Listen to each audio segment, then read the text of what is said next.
Institute of Engineering and Technology.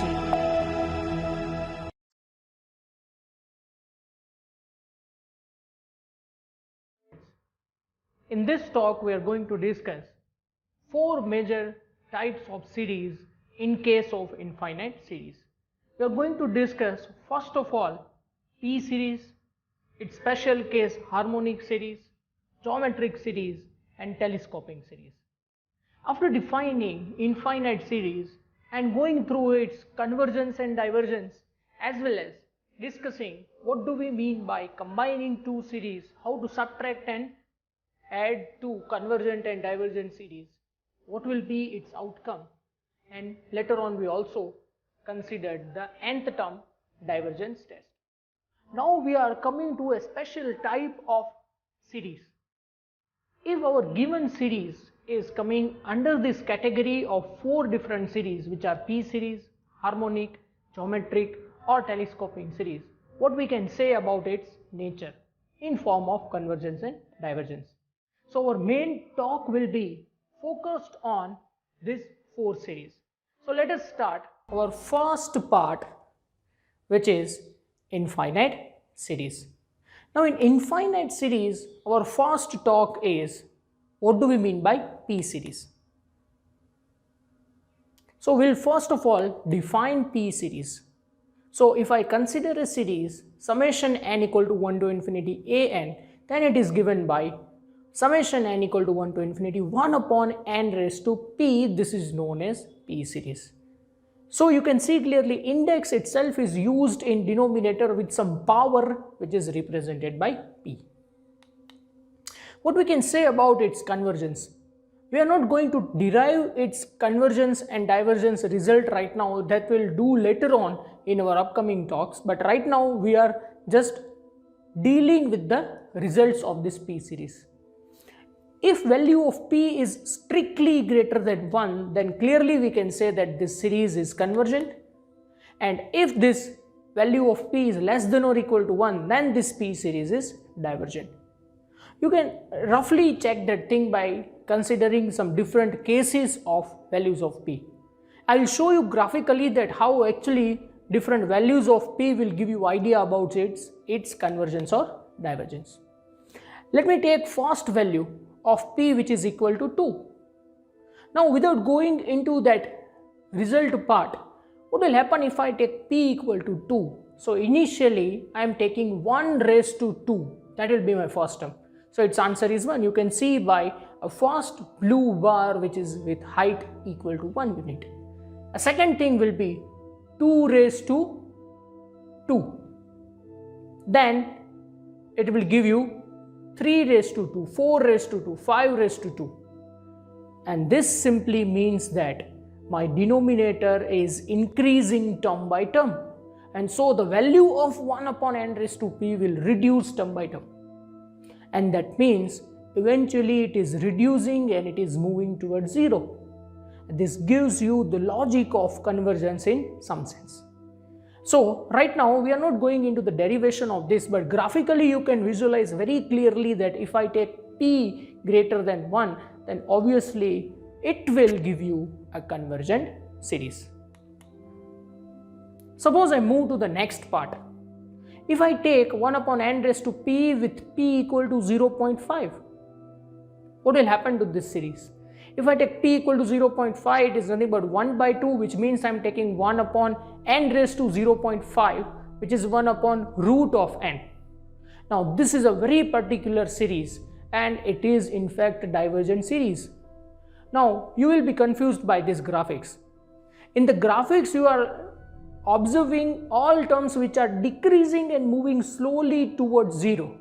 But unfortunately, by this graphics we cannot say that it is convergent. It is actually a divergent series. What will happen after certain stages? This bar will stop reducing its heights, and ultimately the last value, it will give you answer which is almost not equal to 0. So this simply means that the series is divergent, and this is a very special case of P series, a number in between 0 and 1. Now let me consider third case. Now this is very easy. If I take a value of n which is value of p which is less than 0. If I take any number, for example I am taking -1, it will give you 1 upon n raised to -1, so that denominator's n will jump into numerator and eventually it will just increase the height of the bars term by term. So ultimately it will give you divergent series. So these are three possible cases of p series. P which is strictly greater than 1, P which is in between 0 and 1, and P which is less than 0. Now let us come to the second standard series, which is known as harmonic series. Now if I take harmonic series, then it is a standard series given by n equal to 1 to infinity with 1 upon n. But if you look carefully, it is nothing but a special case of P series with P equal to 1. And we know right now that for P equal to 1, my P series is divergent. And that means this harmonic series is also divergent. We'll also consider this harmonic series with help of one standard test which is known as integral test later on, which will always give you answer for any series of this form, which is P series. Now let us come to the third major part of our discussion, which is geometric series. All of you are pretty much aware about the structure of geometric series. Let us recall it. It is a series of the form a into r raised to n minus 1. This structure is known as geometric series. Here a not equal to 0 is known as the initial value and r is known as the common ratio of the series, and these are the fixed numbers. What we can say about the convergence? Now this geometric series is convergent if and only if mode of r is less than 1.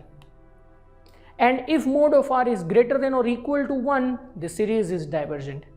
Or more precisely, right now I can say that it is not convergent. For some values of r it is oscillating, and for some value of r it is divergent. But if it is convergent, it will converge to a particular number which is a upon 1 minus r. So this is the beauty of geometric series. Although it is infinite series, you can check whether it is convergent or not, and if it is convergent, you can find its addition also, and it will result into a upon 1 minus r. For that, let us consider a special case of convergent geometric series. Suppose I take a into r raised to n minus 1 with summation n equal to 1 to infinity with a equal to 1 and r equal to 0.9.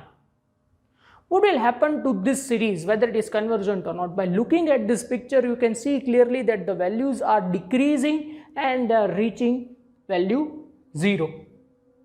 But now, what will happen to its final addition? It will result into a upon 1 minus r. As value of a is 1, r is 0.9, it is 1 upon 0.1, so it will result into 10. This simply means that if you divide this whole structure into two parts, and if you consider the lowest part with the highest part, it will give you answer which is equal to 10. Or in other sense, what you can say that if I take addition of all these bars, if I rearrange these bars on the top of each other, ultimately it will reach to the height 10. This is the whole idea of geometric series. Now let us consider one example in which we have divergent geometric series. Suppose value of a is 1, but now value of r is 1.1. Then you can see the values of bars are eventually increasing and they will reach infinity after certain level. So obviously we cannot find addition of all such heights, and so it is divergent. So after discussing geometric series, now let us move to the next part, which is telescopic series. What do we mean by telescopic series? Why it is known as telescopic series, and what we can say about its convergence? Let us check that thing in detail.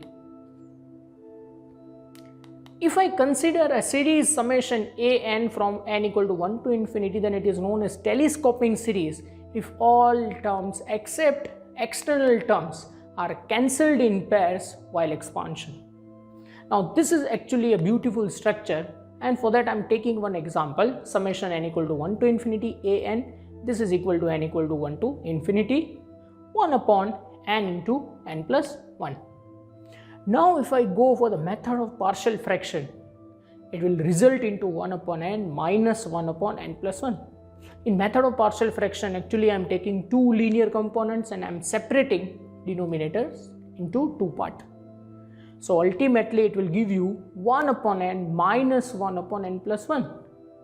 Now what will happen if I start replacing this value of index n by natural numbers? It will give you 1 minus 1 by 2 plus 1 by 2 minus 1 by 3 plus and so on up to 1 upon k minus 1 minus 1 upon k plus 1 upon k minus 1 upon k plus 1 and so on. So if you observe very carefully, I purposefully denoted that number 1 by 2 with red color, number 1 by 3 with green and number 1 by k with purple. Why I denoted all these numbers by a single color? Because whenever I will take expansion of this, it will cancel my first pair, which is 1 by 2. And similarly, it will cancel all the terms from 1 by 3 to 1 upon k minus 1. Again, it will cancel my last term also 1 upon k. So 1 by k plus 1 is cancelled with the next first term from the upcoming bracket. That means all the terms which are actually intermediate terms, they are cancelling, and ultimately what will remain? It will give you the first value and the last value in the expansion, which is nothing but 1 and 1 upon n plus 1. Now what will happen if I consider this n for infinity? It will give you answer 1. This simply means that I considered a series which is 1 upon n into n plus 1, I expanded it into partial fraction form, and then whenever I take index values, it was opening like a telescope, and then eventually by cancelling all intermediate terms, it will be closed like a telescope. So this series is exactly working like a pirate's telescope. It is opening and then again it is closing. So ultimately you have the first and the last circle in your hand. All the remaining circles are cancelled. So this is how we are dealing with the telescoping series. So telescoping series are nothing but first and the last term in addition or subtraction. So I hope all of you understand these four fundamental series: P series, harmonic series, geometric series and telescoping series. If your given series is falling into this category, it will be very easy for you to find its answer. In upcoming talk, we'll see some test to check whether given series is convergent or not. Also, we are going to consider this four series as our reference series to check whether given series is convergent or not. We are going to discuss comparison test, limit comparison test, what do we mean by ratio test, root test, Rabi's test, and finally one test which is independent of all this, which is integral test. Thank you.